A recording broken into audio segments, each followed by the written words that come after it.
of found out a way to do it on the phone. So yeah, so I mean we're live right now. So Oh, I'm sorry. yeah, nah, it's all good, man. But yeah, man. So yeah, man.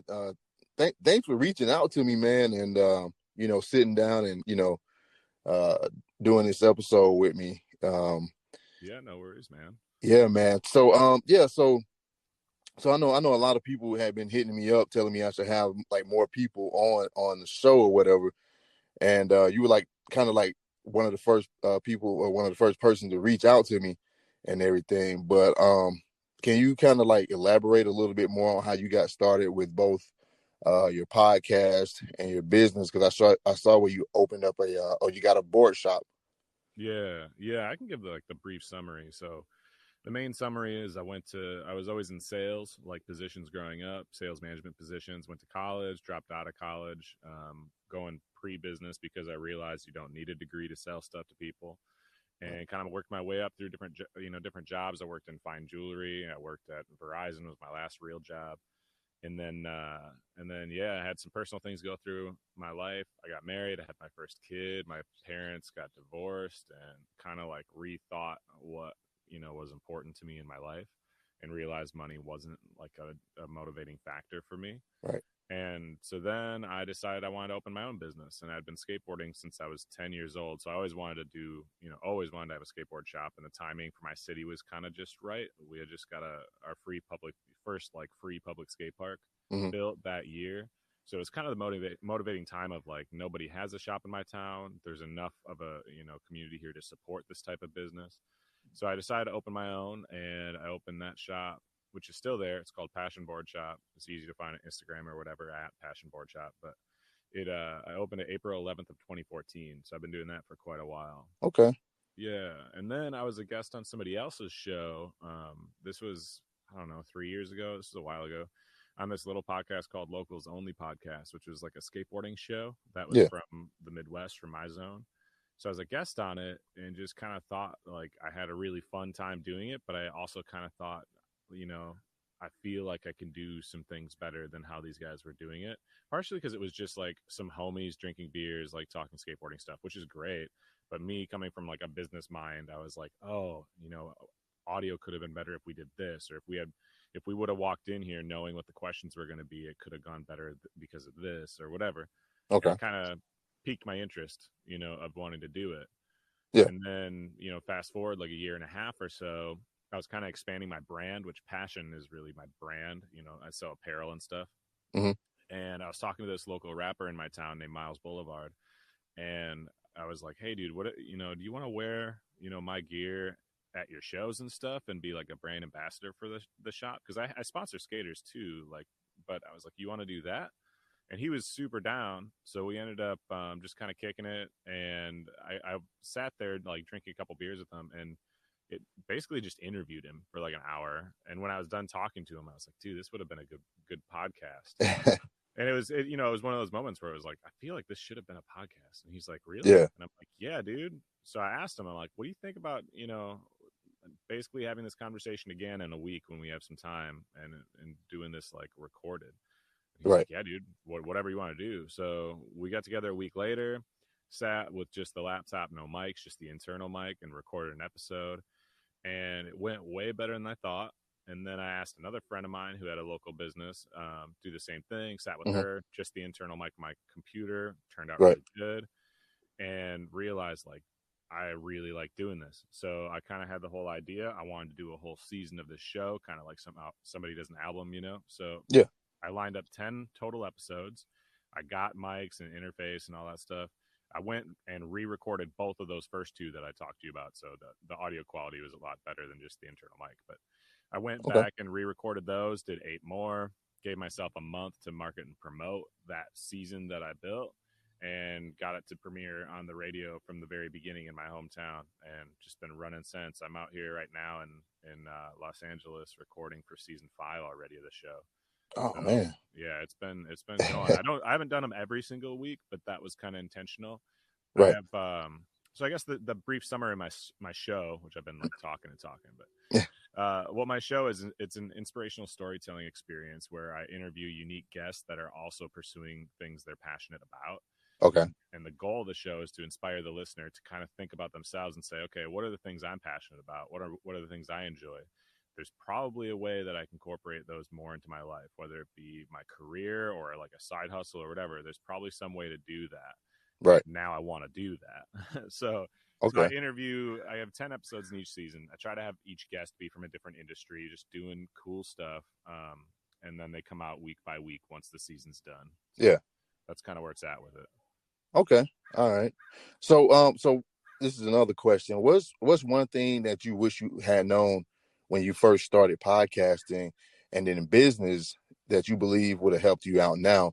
And I ask that because I hear a lot of people talk all the time about, wishing they had known something before in the earlier stages, uh, than, what they kind of didn't realize up until now. Man, I mean, the biggest part, and I guess I feel like I've done a relatively good job of it, but I just think everything's so like oversaturated. Every market is, and we're so excited about just like putting out our first thing Right. that people rush stuff way too often. And that would be like my biggest thing to tell myself is like, dude, waiting 3 months would not hurt you in any way, shape, or form to put out this project, whether it's the Yeah. shop or anything else. Just spend more time before you put it out because people's first like impression, the very first time they listen to an episode, Hmm. dude, it better be good because they're probably not going to listen again if it's not. You Yeah. know what I mean? And you end up Yeah. selling yourself really short when you don't put out what is your absolute best. So I would just say, take a lot more time. Don't Okay. not to discourage anyone from doing anything, but like do whatever that thing is and then share it with your friends and family and gain more insight and just give yourself more time so you don't have to rush any of the projects that you do. Okay. Okay. All right. And then what are some of your like best resources that kind of helped you along the way? Like what tools do you think were helpful to you that maybe, can be helpful to other people out there listening right now? Honestly, the internet is such an incredible tool. It just depends on what your goals are, really. Like, we have our arsenal of tools that we have these days is so incredible. Just the average person, you know what I mean? If you look like Yeah. 10, 15 years ago, in order to start a business or something, you almost had to have like money going into it. You know what I Right. mean? Like, you almost had to already have a prior knowledge or a business partner. Like, it was privileged people that were able to do things. Even things like having a radio show, you had to have access to like a studio. Nowadays tools are like so readily available. You can do so much Hmm. with just your phone. But the biggest tool really is just Google. That and being able to be modest enough to ask for help. Right. I always tell people like when they ask me like how to open a business, right? And I try to Hmm. explain them because I get excited when I talk about like new business stuff. I don't know, when people can leave their job to work for themselves, like that motivates me to want to help them do that really. But if Oh, you look at like a skateboard shop is a unique thing, right? If somebody comes to right. me and says, "Hey, I want to open a skateboard shop. How do I learn how to do this?" I can't really ask anyone because if I ask the shop in my town, they're not going to tell me. Right. Then I'm like, okay, well, Yeah. here's the deal. One, look for a good market. So if you're trying to open up a skateboard shop and there's one in your town already, there's probably not much market to be had. It's probably already taken. But in general, if you're opening a tea shop, if you're opening a coffee shop or whatever, here's all you have to do. Look up a shop that you admire that is not in a competing area to you and then Hmm. call them. Like that's it. That's really all you got to do. And what I did was I called this skateboard shop called Damage up in Duluth, Minnesota, which I'm in Eau Claire, Wisconsin. That's where I'm like home base. That's where my shop is. Okay. That's about 90 miles east of Minneapolis. That's covered in snow right now. Yeah. But anyway, so if I call this shop, which is like 3 hours north of where I live, I call them. I'm not in competition with them, and they want you to succeed because you're trying to do the same stuff that they're doing. And Right. I talked to the Right. owner, and then he easily just told me, like, yeah, these are the companies that I dealt with when I opened. These are the ones that I think would work best, in your zone. These are the things that you need to know. Ask me any question you ever want, man. Here's my email address and whatever. Like, no problem. And Right. that's the cool thing. If you're just modest enough to realize you don't know what the hell you're doing and you're willing to call people that, are like minded like that, they want to help Yeah. you. Like people just want to help. It's surprising when you ask for help how quickly people are like there for you. Oh, okay. Yeah. Yeah. That's kind of like the thing too. I kind of realized, yeah, thinking about it, like some people, if you like you're in the same market, um, some people are not as helpful. At least that's what I'm thinking. But you kind of get kind of surprised, to find out that there are some people out there that are willing to help you in that same market. So, yeah, that is something. Um, Yeah, the biggest thing, now, like I what? said, is Yeah, go just ahead. looking how you're not in competition, right? Like Yeah, right, if they're not worried about you taking market share of whatever that area is, they really have no reason not to want you to succeed. You know what I mean? Because they want the yeah, industry of whatever that is to get more and more popular, because that only brings them business anyways. Plus, if you're in a right, non-competing area and you're successful, now all of a sudden they know somebody else in another market that they potentially could do business things with. You know what I mean? right, right. Oh yeah, okay. But so like, how do you? I mean, how do you keep yourself, I guess, motivated to do what you do, um, even when you don't feel like you're motivated enough to kind of keep going? Because I know some days, I kind of get to the point where I'm not motivated, where I don't feel like recording. So I know you run like a skate shop and a podcast. So I know staying motivated, I know that can be a challenge. But how do you kind of get through it all? Yeah, I mean that is a little tough sometimes. When I mean that's the biggest thing with people who are entrepreneurs, right? Is you have to be incredibly driven because you don't have somebody to tell you got to go to work today. And that's Right. like it takes a different level of discipline that a lot of times you think you have, and then you get into it and you're like, I need structure in my life because this doesn't seem to be working or whatever. Yeah. Um, but yeah, so my biggest thing I think is just having multiple outlets for it. Okay. So my skateboard shop's one thing, and there's so much encompassed in owning a business like that. There's like so much stuff that you have to be able to do. So some days if I'm not motivated to work on the displays of my store, maybe I'm Hmm. motivated to work on a new ad campaign for the website, or maybe I'm motivated to try to line up a new event for my shop. There's like always different stuff to do, so I don't usually get too bored with it, but I still like want to have other goals, right? Which was part of the reason that I started my show. Was in my shop, I'm kind of like a mentor to kids. Like that's a big part of the role of what a skate shop owner does. It's more like a community hub than it is a retail store, if that makes sense. It's like Oh, where people yeah. hang out and people buy stuff, but like the point is like it's a community. And so being there, like Okay. I spend a lot of time as just kind of like a role model, mentoring, talking to people, and I genuinely just want everyone to like live a really fun lifestyle because that's what I do. And I think it's like Yeah. the Yeah. best.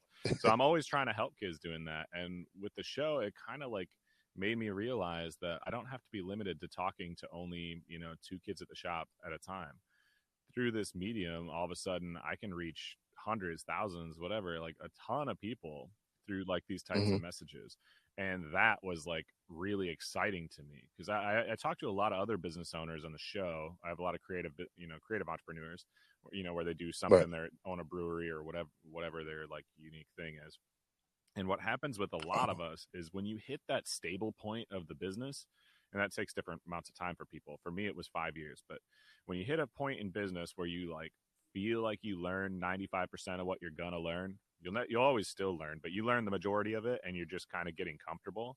A lot of people Hmm. who own businesses like you get bored and you like need a new fire.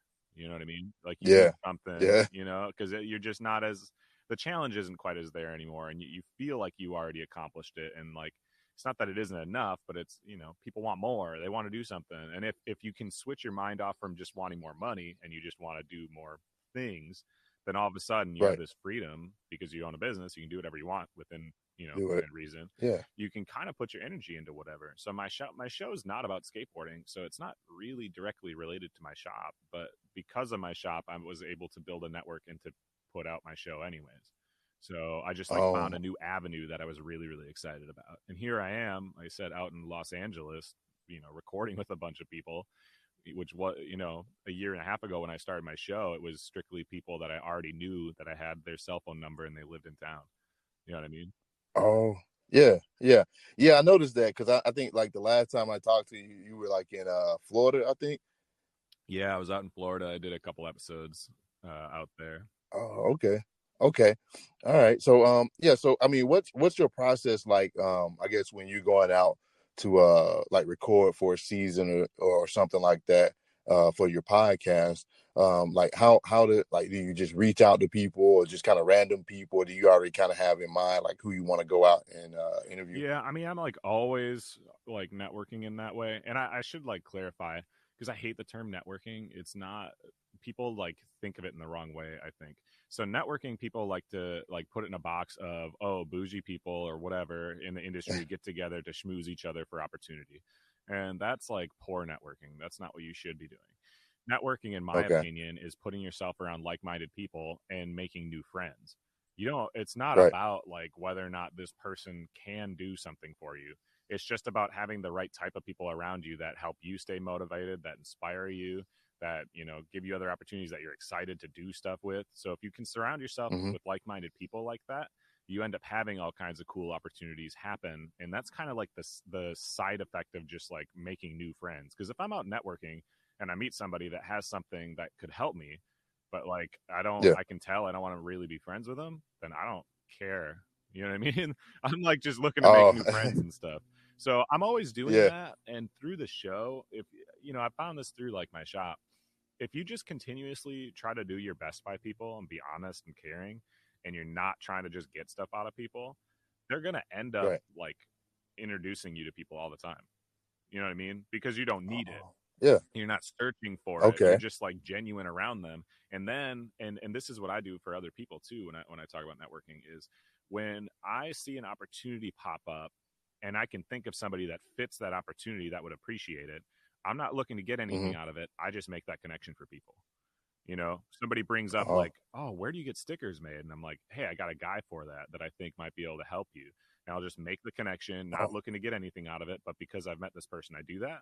So when yeah. I'm out networking and I'm doing, you know, I'm going out recording with people, I'm naturally making those connections. And a lot of times they end up knowing people that they think would be good for the show. Like I'll sit and I'll have a conversation with Oh, a guest in Florida, you know, or whatever, because I don't know hardly anyone in Florida. But I'll do it, you know, do an episode and we'll have this awesome conversation. And then afterwards, we'll just be talking. And a lot of times, without me saying anything, my guest will say, "Hey, are you looking for any, you know, anyone else right now for the show?" And I'm like, "Well, I'm always looking for something. You know what I mean? Who do you got?" yeah. And then they'll show me, you know, they'll pull up Instagram or something and show me and say, "Hey, this person does this, and I think it'd be cool." And immediately I'm like, yeah, dude, make the connection. Whether I can do an episode right this second, or you know, if there's somebody that maybe we do it in a few months or whatever. Like I kind of Right. always have names floating out there that are like my friend introduced me to this person or whatever.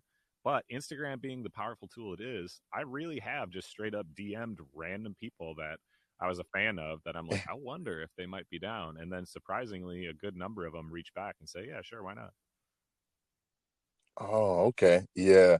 Yeah, because I was surprised, man. Like when you hit me up, man, say, hey, if you're ever looking for somebody to be on the show, I'm down. I was like, okay. Because like I said, man, nobody really, hit me up like that before. So I was like, all right, well, Sure. I gotta make this happen. And because I know for a minute, man, it took us a minute to kind of get here, man, because I had like so much stuff going on Oh, tell me about it. between my daughter getting sick, Yeah. and all that stuff. So I was like, man, I gotta make this happen. Yeah, dude. So No, I'm stoked I was able to dang. come on. Like I said, it's just, you know, I mean, that's the same space, right? Of like, look for people that are like-minded, and if you're willing to be humble enough to put yourself out there and say, you know, if you say no, that's okay. I'm just, you know, trying to be cool. Let's say what's up. Yeah, If you need somebody, I'm around. If not, you know, best of luck or whatever. It's just a lot of people are super uncomfortable to put themselves out there because they're afraid of being rejected and somebody saying like, well, yeah, why the hell would I want you on my show? It's like, I don't know, dude. I was just throwing right. it out there as, you know, an option. Because I know for myself, like, there's people who reach out and I kindly tell them, like, look, dude, I'm just too busy or whatever, you know, because I don't think they fit the demographic of my show. But I'll Right. tell you what, every time somebody does reach out to me and just ask me to be on the show, like, it makes me feel good, if nothing else, because I'm like, shit, this person likes what I'm doing. That's cool. Yeah. All right. Okay. So yeah, what like what was your biggest failure that you kind of experienced, and what did you learn from it? And then how did you kind of proceed from there when when you first, I guess, first started, maybe, or something that's kind of going on right now? Like what was your biggest I mean, failure? the biggest failure, I think, is when you're trying to please other people and you lose track of what it is that you actually want. And that tends to happen. Right. I went through a divorce this past year, and a lot of it came down to, you know, what me and my ex-wife, we were together 15 years, and just kind of like drifted apart over time, really. But a lot of it, what came down to was like I was trying to fill the needs of somebody else. You know, what she kind of Hmm. had wanted was having a huge effect on what I thought I actually wanted, and it kind of like took it made a distraction for me. Like, and it's not that it's tough because it's having a work life balance is really difficult when you have a wife and kids and stuff like that. Because when you work for yourself, like you just Right. always are hungry. You always want to be doing stuff, so it's hard to like set your time back. Right. But I just got so distracted with what she would tell me to do, what she wanted, and me trying to fill the things that she was trying to do. But then I was losing sight of the things that I wanted because of that, and there was just way too much of a struggle.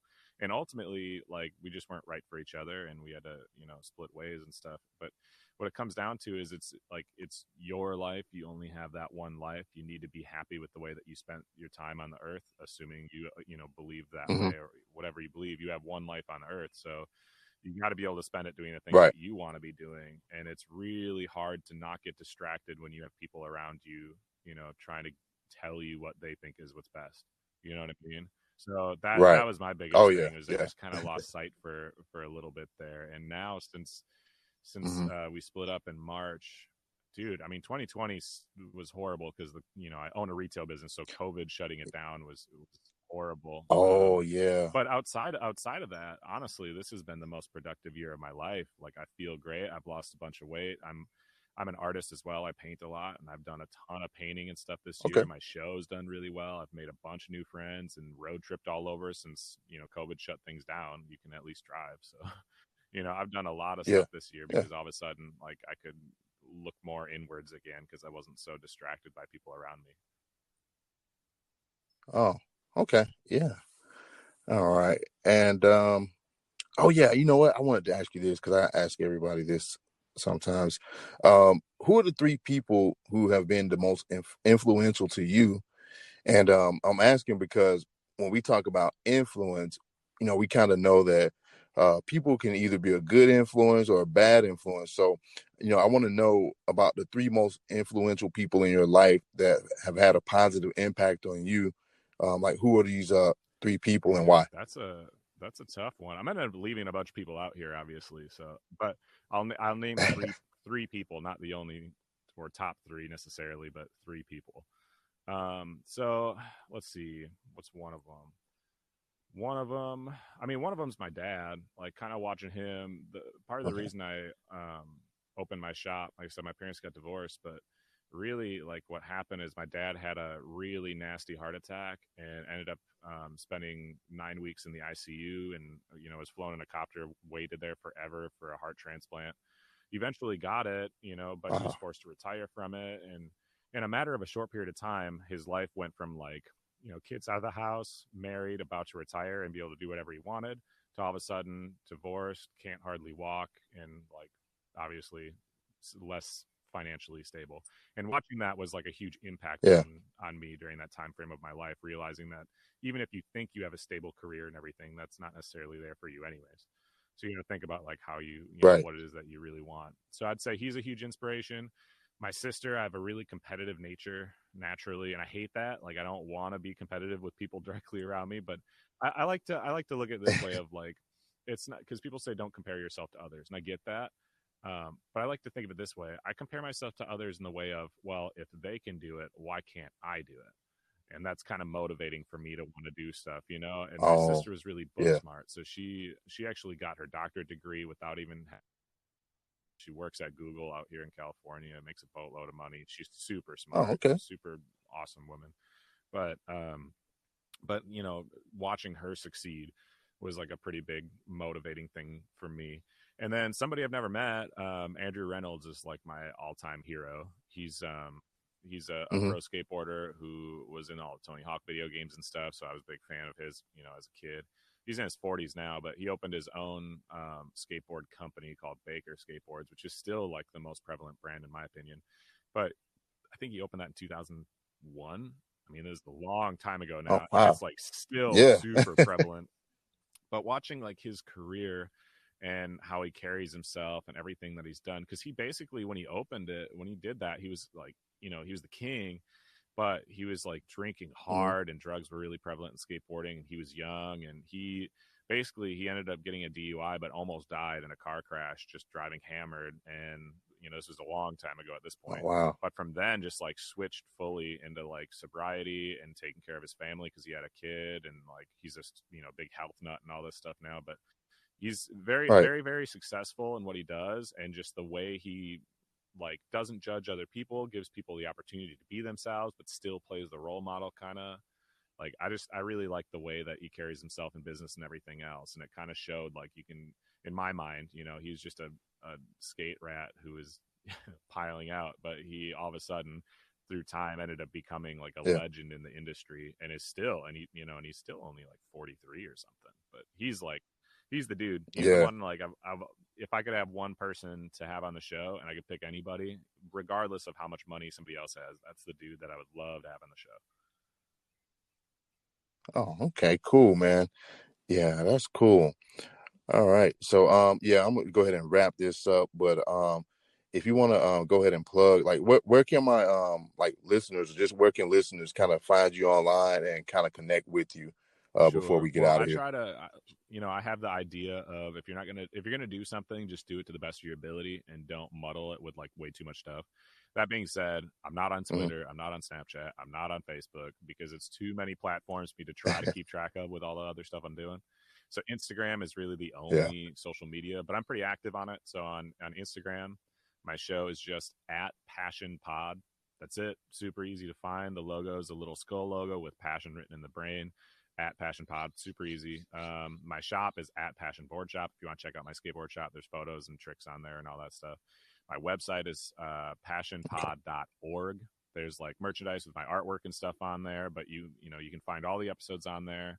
And then of course Apple Podcasts and Spotify. If you just look Passion Pod, not Passion Podcast, because you'll end up finding a bunch of Jesus stuff, which is fine if that whatever, do your thing.